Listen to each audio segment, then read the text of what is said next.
Good evening everyone. आज के इस वीडियो में हम जानेंगे कि मॉडल यूनाइटेड नेशंस में आप अपने रिसर्च को सबसे अच्छा कैसे बना सकते हैं।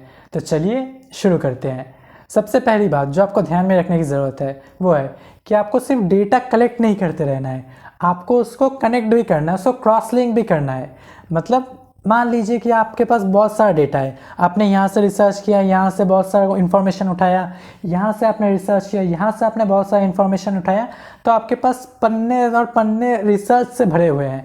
लेकिन अगर आप उसको लिंक नहीं कर पाओ, मान लो ये कमेटी है, ये एजेंडा है, ये आपका कंट्री है, ये बाकी और कंट्रीज़ है, तो इंटरनेशनली जो कॉन्टेक्स्ट चल रहा है, जो इंटरनेशनल पॉलिटिक्स, जो जियो पॉलिटिक्स चल रहा है, अगर आप उसको अपने रिसर्च से कनेक्ट नहीं कर पाओ तो आपके इतने ज़्यादा डेटाबेस होने का कोई फ़ायदा नहीं है। आपको माइंड मैप बनाना है, आपको वहाँ से कंक्लूजन ड्रॉ करना है कि ये पॉइंट मेरे काम का है, यहाँ से मैं एक स्टोरी लाइन बना सकता हूँ, यहाँ से मैं कुछ कनेक्ट कर सकता हूँ अपने एजेंडा से, ये वाला इंटरनेशनल जो ट्रीटी है वो मेरे काम का है।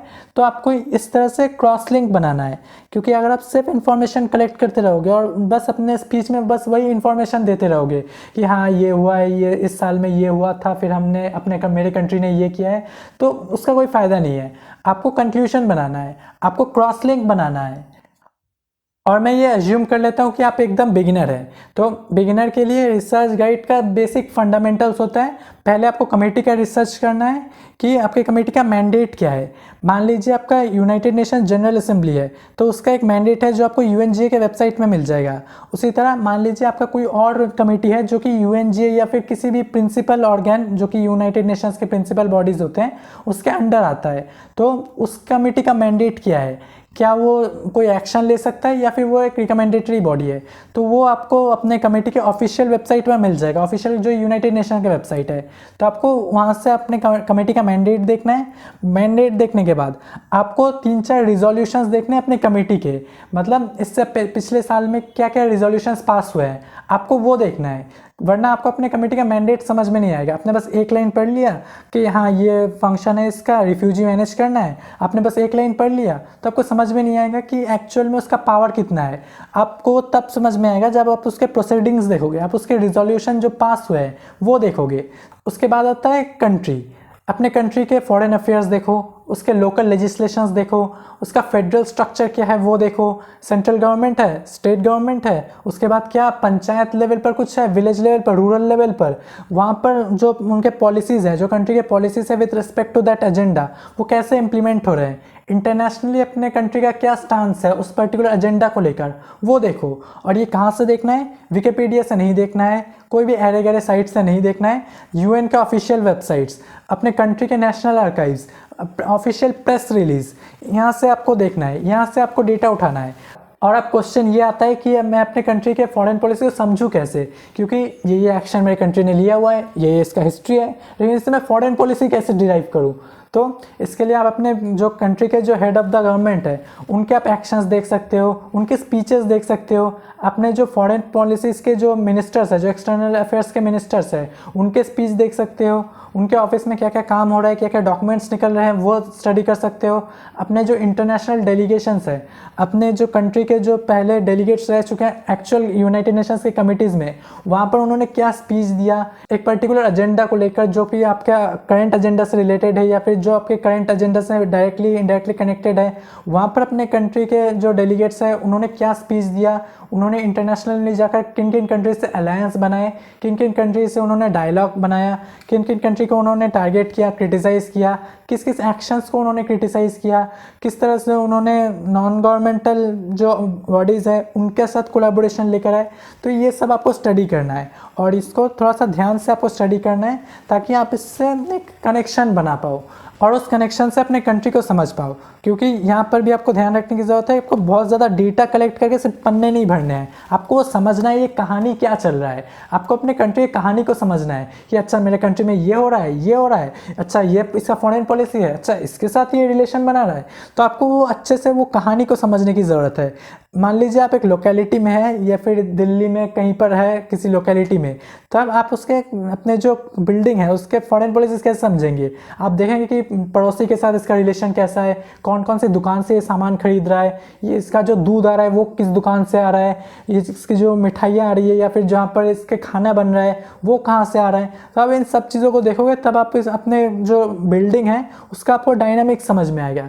ठीक उसी तरह जब आप अपने कंट्री के आसपास का रिलेशन देखोगे, जियोपॉलिटिकल रिलेशन देखोगे कि मेरे कंट्री का इसके साथ रिलेशन है, इसके साथ मैंने टाई अप किया हुआ है इस पर्टिकुलर टॉपिक को लेकर, तब आपको अपने कंट्री के बारे में समझ में आएगा। और आपको ये स्टोरी लाइन बनाना है, सिर्फ इन्फॉर्मेशन कलेक्ट नहीं करना है, क्योंकि अगर आप अपने कंट्री को ही नहीं समझ पाओ तो आप उस एजेंडा पर ठीक से अपना व्यू पॉइंट नहीं रख पाओगे और अपना भी खुद का कंक्लूजन नहीं बना पाओगे।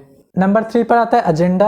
आपको अपने एजेंडा पर अच्छे से रिसर्च करनी है। आपको देखना है कि बाकी दूसरे कंट्रीज़ ने क्या क्या एक्शन लिया हुआ है, क्या क्या इंटरनेशनल ट्रीटीज़ है उस टॉपिक को लेकर, उस एजेंडा को लेकर, क्या क्या आप उस पर मॉड एजेंडा बना सकते हो अपना, क्या क्या सब टॉपिक्स है जो डिस्कस किया जा सकता है जो कि आपके कंट्री के फेवर में हो या फिर आपके अलायंस के फेवर में हो।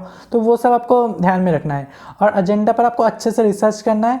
और चैट जीपीटी यूज़ नहीं करना है। चैट जीपीटी, विकिपीडिया, फिर जो भी एरे गरे साइट्स हैं उनको यूज़ नहीं करना है। चैट जीपीटी आप थोड़ा सा यूज़ कर सकते हो सिर्फ पॉइंट्स कलेक्ट करने के लिए।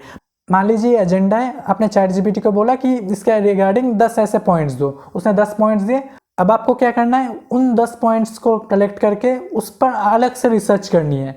तो चैट जीपीटी का इस्तेमाल आप पॉइंट कलेक्ट करने के लिए कर सकते हो, लेकिन उन इंडिविजुअल पॉइंट्स पर रिसर्च आपको अलग से करनी है।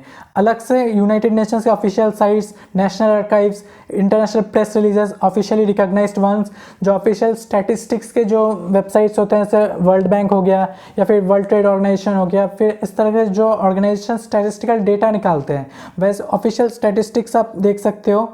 बट द सेंट्रल आइडिया इसके आपको कनेक्शन बनाना है। जैसे ये ट्रीटी इस साल में साइन हुआ तो इसका अभी के प्रेजेंट कॉन्टेक्स्ट में इस एजेंडा के साथ क्या रिलेशन है।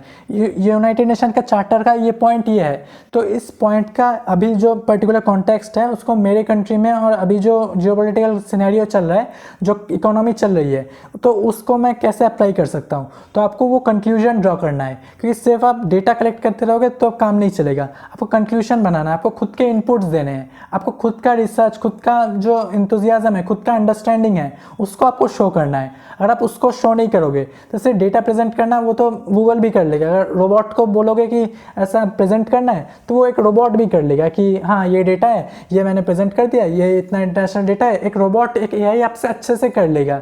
जो अगर आपको सिर्फ डेटा प्रेजेंट करना हो तो डेटा का कंक्लूजन निकालना, वहाँ पर आपका भूमिका है, वहाँ पर आपका इंटेलिजेंस काम आएगा कि कैसे मैं उस डेटा को अच्छे से प्रेजेंट कर सकता हूँ, कैसे उसको मैं कॉन्टेक्स्ट समझ के उसका कंक्लूजन निकाल के मैं और इनोवेटिव आइडियाज़ ला सकता हूँ। क्योंकि मेन एजेंडा आपका यह है कि आपको सोल्यूशन निकालना है उस पर्टिकुलर प्रॉब्लम पर जो डिस्कस हो रही है। तो आप कैसे खुद का इंटेलिजेंस लगा के उस प्रॉब्लम का सोल्यूशन निकाल सकते हो, ये एक मॉडर्न यूनाइटेड नेशंस का अल्टीमेट गोल है। और मैं आपको एक बोनस टिप देता हूँ रिसर्च के लिए, जो भी एक्सपीरियंस रनर्स है उनसे नेटवर्क बनाओ। आपने जो भी कमेटी में पार्टिसिपेट किया हो या फिर आप अपने पहले कमेटी में पार्टिसिपेट करने जा रहे हो, तो जो एक्सपीरियंस्ड रनर्स है उनसे नेटवर्क बनाओ, उनसे अच्छी दोस्ती बना के रखो। इवन कमेटी के बाद भी उनसे पर्सनल रिलेशंस बनाए रखो। जो ईबी है आपका एग्जीक्यूटिव बोर्ड, उनसे अच्छा रिलेशन बना के रखो, क्योंकि वो एक्सपीरियंस्ड रनर्स है। तो जब आप कोई कहीं स्टक हो जाओगे, जब आपको कोई कुछ समझ में नहीं आएगा तो उनसे पूछ सकते हो कि यहाँ पर मैं स्टक हो गया हूँ, तो मुझे रिसर्च कैसे करना है समझ में नहीं आ रहा है, तो वो आपको एक स्टार्टिंग पॉइंट दे देंगे। तो ये बहुत बड़ा बोनस पॉइंट है कि जो भी एक्सपीरियंस है उनसे सीखो, क्योंकि एक्सपीरियंस मैनर्स के पास डाइवर्स नॉलेज होता है, अलग अलग कमिटीज़ का, अलग अलग एजेंडाज का। तो जब उनसे नेटवर्क बनाओगे तो वो कुछ ना कुछ स्टार्टिंग पॉइंट दे देंगे आपको, कुछ ना कुछ पढ़ने के दे देंगे आपको। तो इसलिए अगर आप नेटवर्क बनाओगे तो उससे बहुत कुछ सीख सकते हो। तो ये एक अच्छे रिसर्च का इंटेंशन होता है, क्योंकि फ्रेमवर्क ढूंढोगे तो आपको कोई सा भी फ्रेमवर्क मिल जाएगा। जैसे 5 Ws का फ्रेमवर्क होता है, व्हेन, वेयर, हाउ, वाई, वो। तो इस तरह अगर आप फ्रेमवर्क ढूंढने जाओगे आपको इंटरनेट पर हज़ारों फ्रेमवर्क मिल जाएंगे। आप जस्ट ढूंढो, सर्च करो रिसर्च कैसे करते हैं, तो आपको फ्रेमवर्क मिल जाएगा। लेकिन जो आपका इंटेंशन है, आपको कैसे उस रिसर्च को अप्लाई करना है, तो वो आपको समझने की ज़रूरत है। और जितना आप एक्सपीरियंस लोगे, जितना प्रैक्टिस करोगे इसकी, आपका रिसर्च और स्ट्रांग होता जाएगा। बस डेटा कलेक्शन पर फोकस मत रखो, अपने अंडरस्टैंडिंग को इवॉल्व करने में फोकस रखो। और अगर आपको अभी भी कोई डाउट है, कोई क्वेरीज है, कोई क्वेश्चंस है जो आप मुझसे डिस्कस करना चाहते हो, तो नीचे कमेंट सेक्शन में मैं एक फॉर्म डाल रहा हूँ, आप उस फॉर्म में अपने क्वेश्चंस डाल सकते हो।